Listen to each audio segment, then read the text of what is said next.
है और ताके कहे तकदीर बदल जाते हैं।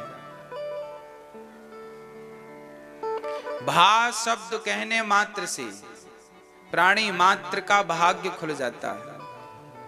भागवत क्या खोलने वाली हैं? भाग्य खोलने वाली हैं। जो व्यक्ति भागवत को बड़ी श्रद्धा से श्रवण करता है, केवल कथा को श्रवण करता है, तो भागवत जी उसका भाग्य, सोया हुआ भाग्य खोल देते हैं। भाग जीवन का भाग्य खोलना हो तो भागवत की शरणागति ग्रहण कर लो। गाके कहेते गुमान मिट जाते हैं, अहंकार मिटाने वाली भागवत है। यदि भागवत सुनकर व्यक्ति का अहंकार नहीं मिटा तो या तो सुनने में कम, फिर भी व्यक्ति परेशान है, फिर भी उदास है। क्यों? क्योंकि अहंकार है। जो अहंकार होता है ना मेरी माँ, वो हमें छोटा कर देता है। हम बनते जरूर बड़े हैं कि हम बड़े हैं, पर हम छोटे हो जाते हैं, बौने हो जाते हैं। अहंकार जिसके भीतर आ गया वो छोटा हो जाता है। इसलिए भागवत कदापि अहंकार आने नहीं देती। जैसे छतरी हमेशा हमें बारिश से बचाती हैं, उसी प्रकार भागवत जी हमें हमेशा वा मतलब बल। कौन सा बल? बल मतलब ये नहीं कि हम बहुत ताकतवर हो गए, बल मतलब आध्यात्म बल। आज लोगों के पास पैसों का बल तो है, खूब खा खा के शारीरिक बल भी है, पर आध्यात्म बल से अक्सर लोग कमजोर देखे जा रहे हैं। भीतर का जो आध्यात्म बल है, आज लोग उस आध्यात्म बल से टूट रहे हैं। थोड़ी थोड़ी बातों में लोग परेशान हो जाते हैं। क्यों परेशान हो जाते हैं? क्योंकि उनके भीतर आध्यात्म बल नहीं है। ये आध्यात्म बल क्या होता है, आइए इसको भी हम समझने का और समझाने का प्रयास करते हैं। ये जो आध्यात्म बल है, एक्चुअली ये बल ये है कि एक उदाहरण से हम इस बल को आप तक पहुंचाते हैं। एक व्यक्ति था, उस व्यक्ति का एक्सीडेंट हो गया, उसका एक पांव फ्रैक्चर हो गया। वो जा रहा था भगवान का दर्शन करने, रास्ते में एक्सीडेंट हो गया, हॉस्पिटल पहुंच गया। तब उसके मिलने वाले उसके फ्रेंड लोग आए और दोस्तों ने कहा, देख तू भगवान की भक्ति करता था तो देख तेरा पांव टूट गया। उसे नेगेटिव कर दिया। लोगों ने उसके आसपास नकारात्मक ऊर्जा भर दी, नकारात्मक ऊर्जा से उसे भर दिया। तब उस व्यक्ति ने कहा, देखो ये तो भगवान का धन्यवाद है कि मेरा एक ही पांव टूटा। एक्सीडेंट तो ऐसा हुआ था कि मर भी सकता था, पर भगवान की कृपा से उनके दर्शन के लिए जा। पॉजिटिव रहना, सकारात्मक सोच इसी को कहते हैं।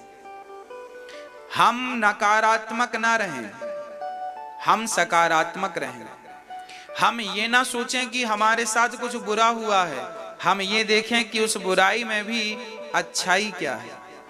क्योंकि हमारे ऋषि मुनि, हमारी गीता यही कहती आई है कि जो होता है अच्छे के लिए होता है, जो हो रहा है अच्छा हो रहा है, और कल को जो होगा वो भी अच्छा होगा।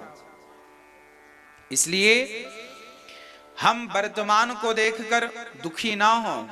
आज हमारे सामने जैसी भी स्थिति है, जैसी भी सिचुएशन है, हम उस स्थिति में रहकर उस सिचुएशन का बहुत आध्यात्म ऊर्जा के साथ, आध्यात्म बल के साथ उसका डट करके सामना करें। हिम्मत ना हारें। हार जाना हमारी फितरत नहीं होनी चाहिए, है ना मैया जी? भागवत हमें पॉजिटिव करती है, सकारात्मक बनाती है। किसी भी हाल में हमें उदास नहीं होना, किसी भी हाल में हमें हिम्मत नहीं हारना। राम जी जंगल में अकेले थे, रावण ने सीता का हरण कर लिया। अब बताइए, क्या राम जी हिम्मत हारे? कोई सामान्य व्यक्ति होता तो हिम्मत हार जाता। अब देखिए कितनी बड़ी चुनौती थी। पहली बात तो सीता का हरण किसने किया है यही नहीं पता था राम जी को। फिर जैसे तैसे पता चला कि रावण लेके गया है, तो अब रावण क्या राम के जीवन में चुनौतियां कम थीं? आप कहते हैं महाराज जी हमारे जीवन में चुनौतियां ज्यादा है, संघर्ष ज्यादा है, कंपटीशन ज्यादा है। तो बताओ क्या राम के जीवन में संघर्ष नहीं था? क्या राम के जीवन में चुनौतियां नहीं थी? क्या उन्होंने उन चुनौतियों से डट के सामना नहीं किया? क्या वो हिम्मत हार गए? हमारी भागवत सदा आपको पॉजिटिव करती है। जैसे हमारे राम समुद्र के किनारे पहुंच गए तो पहले तो समुद्र से प्रार्थना की कि हमें जाने का रास्ता दो, और जब समुद्र नहीं, अब देखो जब समुद्र ने जाने का रास्ता नहीं दिया तो बीत बोले राम सकोप तब भय बिनु होहि न प्रीत। तब राम जी ने बाण चढ़ाया और समुद्र को सुखाने के लिए बाण छोड़ना चाहते थे, तब पाही माम कह के प्रकट हो गए समुद्र जी। कहने लगे प्रभु हमारे अपराधों को क्षमा कर दो, आने में बड़ी देर हो गई। भगवान बोले हमें लंका जाना। देखिए राम जी पहले हाथ जोड़ के काम कराना चाहे, राम जी का काम बन गया। अब देखिए कितनी चुनौतियां थी। समुद्र में सेतु बनाना है।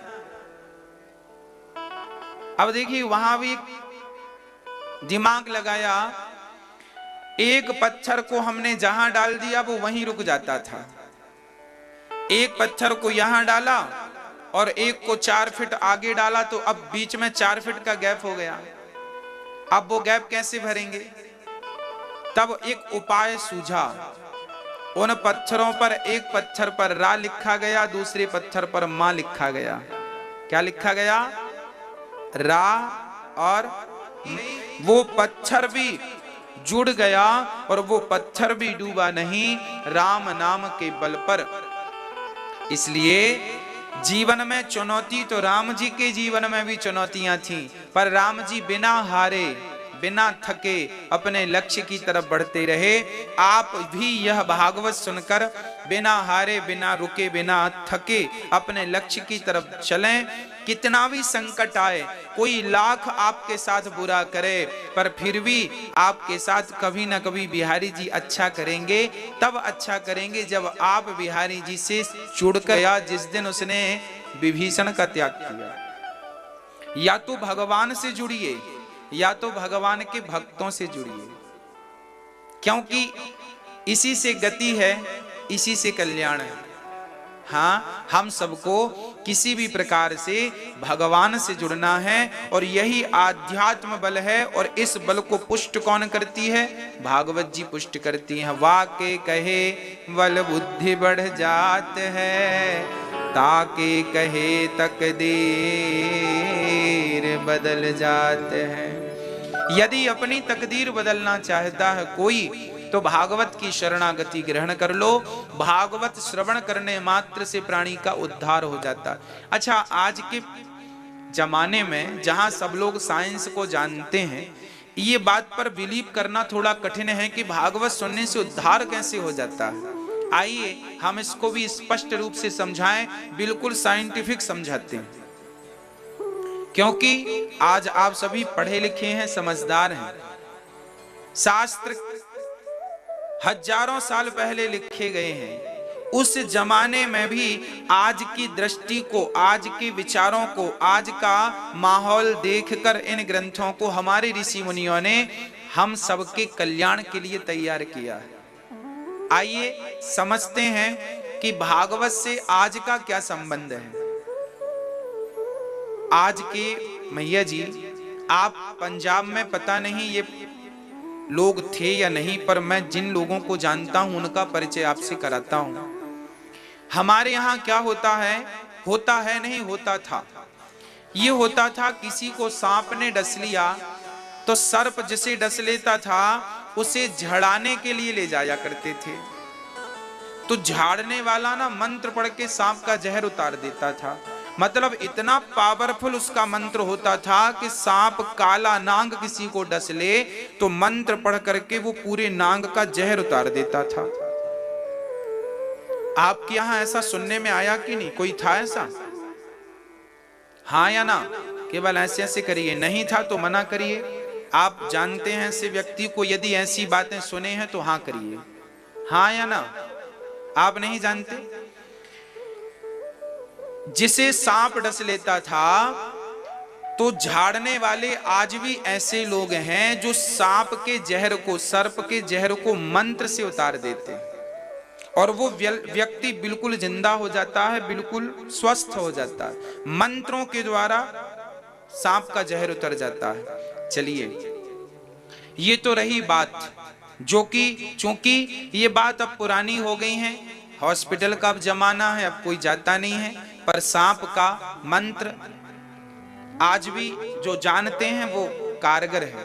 कहने का अर्थ ये है कि सांप का जहर उतारने वाले ने मंत्र कौन सा पढ़ा ये तो हमारी समझ में नहीं आया, पर सांप का जहर उतर गया ये बात तो बिल्कुल सही है। उसी प्रकार भागवत श्रवण करने मात्र से हमारे जन्म जन्म के पापों का जहर उतर जाएगा।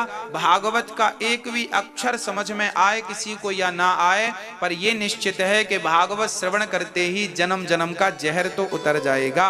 अब मैं दूसरा साइंटिफिक आपके सामने एक उदाहरण रखता हूं, उसे समझिएगा।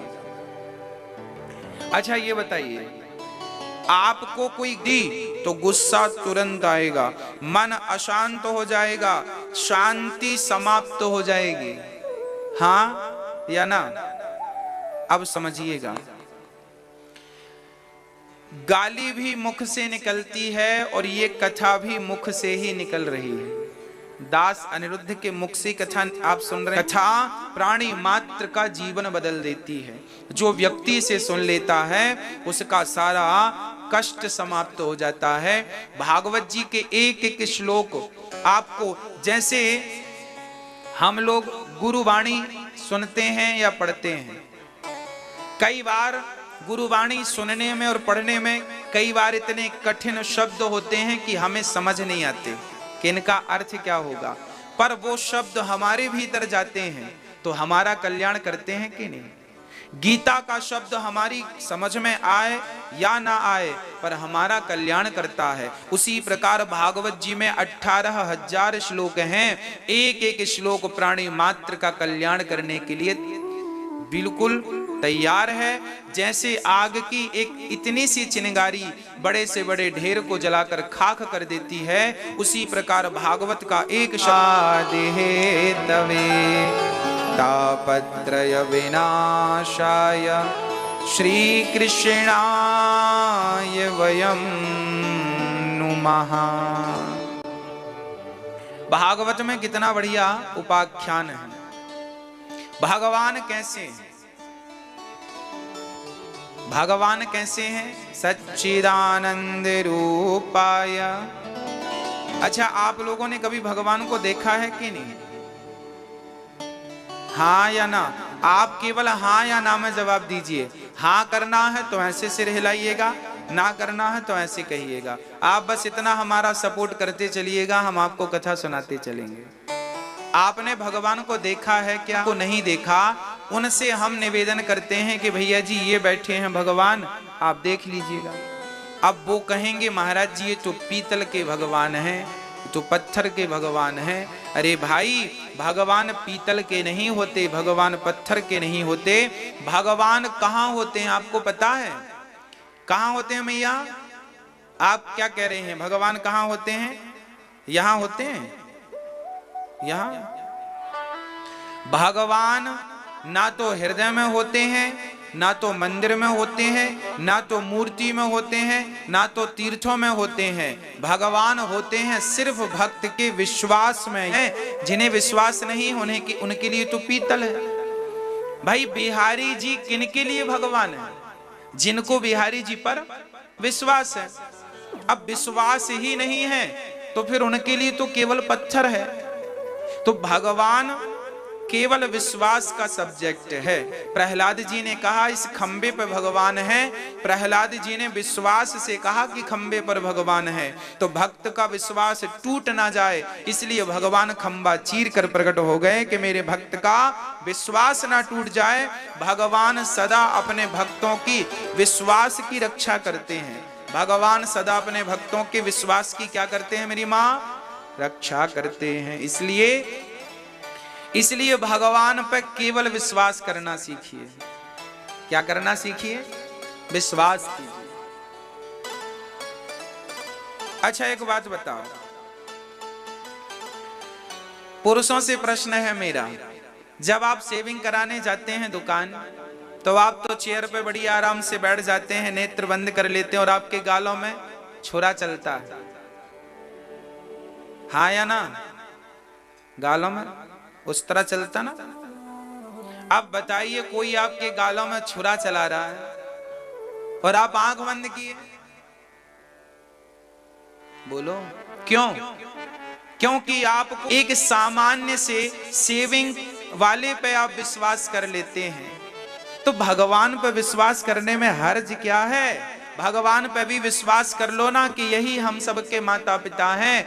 कह दो ना एक बार कि प्रभु मैं आपका, आप मेरे। यदि हम रिक्शे वाले पर विश्वास कर लेते हैं, भाई साहब हमें जरा फलानी जगह छोड़ देना, रिक्शा वाला बोला बैठ जाओ, आप बिल्कुल शांति से बैठ गए, नींद आ रही है तो आंखें बंद कर लिए, आपका विश्वास ही तो है, हाँ या ना?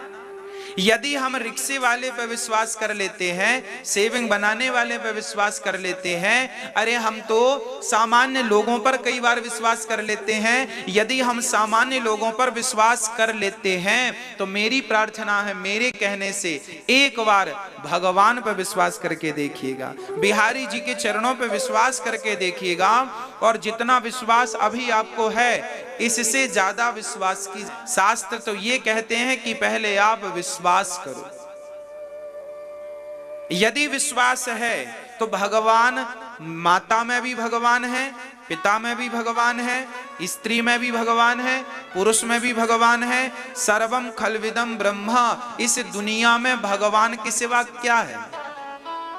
पर अज्ञानवश हमें भगवान नजर कहां आते हैं? एक छोटे से उदाहरण से हम आपको समझाते हैं। अच्छा आप ये बताइए कि आपने जो गोल्ड पहन रख, आप में से अधिकांश लोग यही कहते हैं ये हार है, आप में से अधिकांश लोग यही कहते हैं ये बाले हैं, ये बिंदिया है, ये वो है। हम आभूषणों का नाम लेते हैं, हम कहते हैं कि ये वस्त्र है, हम कहते हैं ये कपड़ा है, ये वस्त्र है, पर सच्चाई ये नहीं है। अभी आपसे पूछा जाए ये क्या है तो आप यही कहेंगे ना ये वस्त्र है, कपड़ा है, हाँ या ना? परंतु ये कपड़ा नहीं है, ये वस्त्र नहीं। परंतु एक एक धागा निकाल दो तो बचता क्या है? कुछ भी नहीं। जैसे धागे का ही एक नाम वस्त्र है, उसी प्रकार जैसे धागों के समूह को हम वस्त्र कहते हैं, उसी प्रकार परमात्मा ही ये संसार बन करके खड़ा है। जैसे धागा ही वस्त्र बन गया, उसी प्रकार परमात्मा ही ये संसार के रूप में दिखाई पड़ता है। ये संसार जैसा कुछ नहीं है, भगवान ही संसार है। जैसे अंगूठी है, बाले हैं, हार है, करधन है, पायल है, बिछिया है, आभूषण अनेक हो सकते हैं, पर सब में एक ही चीज है, सोना। उसी प्रकार स्त्री पुरुष जीव जंतु नाना प्रकार के रंग रूप आकार नाम सब अलग अलग हो सकते हैं, पर सब में एक ही परमात्मा समाया है। उस एक परमात्मा के अतिरिक्त इस सृष्टि में कुछ भी नहीं है। ये तो देखने का नजरिया है। हम लोग कहते हैं ये दरवाजा है, वो दरवाजा नहीं है, पर हम कहते क्या है? दरवाजा कहते हैं। हम तो ये नहीं कहते भैया लकड़ी खोलना ना, व्यवहार जगत में हम कहते हैं दरवाजा खोलना, जबकि वो दरवाजा नहीं है, केवल एक लकड़ी है। लकड़ी की एक आकृति को हमने नाम दिया है दरवाजा। उसी प्रकार परमात्मा की एक आकृति का नाम हम लोगों ने दिया है संसार। ये संसार कुछ नहीं है, परमात्मा की ही आकृति को हम संसार कहते हैं। उस परमात्मा के अतिरिक्त इस सृष्टि में कुछ भी नहीं है, इसलिए वह सत्य है। क्या लिखा है उनके बारे में? सच्चिदानंद रूपाय। उड़ रहे हैं, रो रहे हैं, हंस रहे हैं। आपने स्वप्न में जो देखा वो स्वप्न टूटता कब है? मैया जी, ओ मेरी माँ, स्वप्न कब टूटता है? जब हमारी आंखें खुलती हैं। ध्यान से सुनिएगा। जब हमारी आंखें खुलती हैं तो हम देखते हैं कि ये सपना था। आंख खुलते ही रात्रि का स्वप्न टूट जाता है। और ये भी याद रखिएगा कि जिस दिन हमारी आंखें सदा सदा के लिए बंद हो जाएंगी, उस दिन ये जगत का सपना भी टूट जाएगा। आंख खुली तो रात का सपना टूटा, और आंखें बंद होंगी तो ये दिन का सपना भी टूट जाएगा। ना वो अपना ना ये अपना, फिर अपना क्या? बोले सत हरि भजन जगत सब सपना। एक भगवान को छोड़कर सब मिथ्या है, सब झूठा है, केवल भगवान सच्चे हैं। ये दुनिया झूठी है, भगवान सच्चे हैं। हम केवल यही बताने आए हैं आपको। हम ये कहने बिल्कुल नहीं आए कि आप अपनी पत्नी को, अपने परिवार को, अपने बंधु बांधवों को छोड़ दीजिए। हम ये कहने आए हैं कि आप सबके बीच में रहिए, सबके साथ रहिए, पर यही भाव बनाए रखिएगा कि सत्य केवल भगवान है। ये संसार जिनके संग हम रह रहे हैं, ये एक दिन छूटने वाला है। यदि नहीं छूटेगा तो केवल भगवान का साथ नहीं छूटेगा, बाकी ये दुनिया वालों का साथ तो छूट जाएगा। इसलिए जिनका साथ कभी नहीं छूटना, उस एक परमात्मा की शरण हम सबको ग्रहण कर लेनी चाहिए। तो वह सत्य है, इसलिए उनकी शरण ग्रहण करो। सच्चिदानंद रूपाय, भगवान सत्य है, चित है। चित मीन्स प्रकाश। भगवान हम सबके भीतर ही है, प्रकाश के रूप में, आत्मा के रूप में हम सबके भीतर बैठे हैं। केवल विश्वास। भाई भगवान को पता था कि ये बच्चा ना रोटी खा सकता है ना जूस पी सकता है, तब भगवान ने मां के आंचल में अमृत जैसा दूध भर दिया। ये बच्चा जाए और अपनी मां का दूध पिए, बिल्कुल अमृत की तरह है। बस भगवान को चिंता थी कि क्या खाएगा, तो भगवान ने मां को दूध दे करके बच्चे के लिए पुष्ट कर दिया। तो ईश्वर हमारे पालनहार हैं। यदि पालनहार ना होते तो दूध की व्यवस्था क्यों करते? आप लोग यहां बैठे हैं कथा सुनने के लिए, तो ये सारी व्यवस्थाएं बनाई गई हैं, टेंट लगवाया गया है, बिछात बिछाई गई है, ये सारी सिस्टम साउंड की व्यवस्थाएं की गई हैं। अच्छा ये बताओ, यदि ये व्यवस्थाएं की गई हैं तब तो व्यवस्थाएं हुई। यदि ये व्यवस्थाएं हैं तो इन व्यवस्थाओं को करने वाला कोई तो होगा, हाँ या ना? ये साउंड है, उसी को परमात्मा कहते हैं, उसी को ईश्वर कहते हैं, जो हमारा पालन तब से कर रहे हैं जब हमने जन्म लिया। अरे ठीक है, जन्म लेने के पहले हम चलते हैं। अच्छा ये बताओ, हमारी आंखें सही जगह पर भगवान ने फिट कर दी, सही जगह पर लगा दी, क्या बिना लगाए लग गई? कितनी बारीक बारीक हमारे भीतर नाड़ियां हैं, हमारे भीतर कितने कुछ, क्या कुछ नहीं है। कितनी कोशिकाएं ऐसी हैं जो हर मिनट बनती हैं और हर मिनट नष्ट हो जाती हैं। बड़ा होता है तो भगवान अपने आप दांत की व्यवस्था करते हैं कि नहीं? ये व्यवस्थाएं कौन कर रहा है? आपका जन्म हुआ तो दांत नहीं दिए, फिर दांत दे दिए, और दांत दिए जब आप 5-6 साल के हुए, 7 साल के हुए, तो भगवान ने वो दांत गिरा के बढ़िया कंपनी वाले मजबूत दांत लगवा दिए। ये व्यवस्थाएं किसकी हैं? बच्चों के दांत गिर जाते हैं ना छोटे में, फिर दूसरे दांत आते हैं। अब बताइए कौन है वो? भगवान को ये तक चिंता है कि आप तो इन दांतों से चने चबा पाएंगे कि नहीं।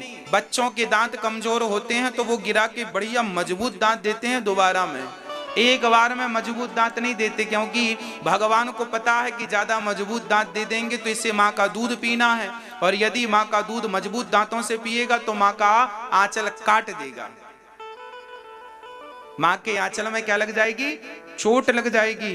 कितना सोचते हैं भगवान हमारे और आपके बारे में, इसलिए भगवान दांत दोबारा देते हैं। एक बार में ही बढ़िया दे दिए होते, पर पता है कि ज्यादा मजबूत दांत नहीं, चोट लग जाएगी। ये अपनी जिह्वा को भी काट सकता है, माँ को भी काट सकता है, इसलिए सारी व्यवस्थाएं भगवान ने दी। ये दुनिया को बनाना बना के फिर चलाना बस उसी का काम है, बड़ा जबरदस्त इसका इंतजाम है। ये भगवान बहुत बढ़िया हमें बनाते हैं, चलाते हैं, पालन करते हैं। इसलिए इन भगवान की शरण में जाने से हमारे सारे दुख दूर हो जाएंगे। भगवान की शरणागति जो ग्रहण कर लेता है उसके जीवन में कोई संकट, कोई दुख नहीं आता। 3 प्रकार के दुख सबके जीवन में है, दैहिक, दैविक, भौतिक, तापा, राम राज्य काहू नहीं व्यापा। हर व्यक्ति 3 दुखों से दुखी है। कोई तन दुखी, कोई मन दुखी, कोई धन बिन रहत उदास, थोड़े थोड़े सब दुखी, सुखी राम के दास। कोई तन से दुखी है, आज व्यक्ति दुखी है किससे? अपने तन से। आज करोड़पति व्यक्ति भी दाल के पानी में रोटी भिगा भिगा के खाता है। क्यों नहीं खाते? चकाचक ज्यादा हाई फाई खाएंगे, ब्लड प्रेशर हाई हो जाएगा।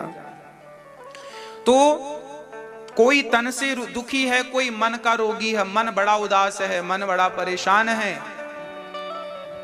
अच्छा, मन से वही परेशान है जो भगवान से रिश्ता नहीं रखते, जो भगवान से जुड़े हैं। मैं आपसे कई बार कह चुका हूं। अच्छा ये बताओ, आपको भगवान पे भरोसा है या नहीं? जिनको है वो हाथ उठाएंगे। और हमारे चाहने से कुछ भी होता तो क्या आप और हमने चाहा था कि कोरोना आए, लॉकडाउन लगे? किसी ने चाहा था? किसी ने सोचा था? इसका अर्थ क्या हुआ? ना तो आपके चाहने से कुछ हो रहा है, ना तो मेरे चाहने से कुछ हो रहा है। ना तो आपके सोचने से कुछ हो रहा है, ना मेरे सोचने से कुछ हो रहा है। फिर हो किसके सोचने से रहा? हुई है सोई जो राम रचि राखा। मेरे और आपके चाहने से कुछ नहीं होता, जो भगवान चाहते हैं सब कुछ वही होता है। इसलिए आप अपनी इच्छाओं को समाप्त करके, डिलीट करके भगवान की इच्छाओं में अपनी इच्छाएं मिला दीजिए। इसी से हम सबका कल्याण है। व्यर्थ का टेंशन, व्यर्थ की सोच, व्यर्थ की बातें दिमाग में लेके मत घूमा कीजिए। जो होगा बिहारी जी अच्छा करेंगे। आपको केवल कर्म करना है। आप अपने कर्म को बड़ी ईमानदारी से करते हुए आगे चलना है, चिंता नहीं करना। कल भी सूर्य निकलेंगे, आज भी सूर्य अस्त होंगे, फिर बीच में रात होगी, कल फिर उदय होंगे। अब आप सोचें कल सूर्य निकलेंगे कि नहीं। अब हम सब सोचें कल सूर्य भगवान आएंगे कि नहीं, कल आएंगे कि नहीं। तो ये सब सोचने से क्या होगा?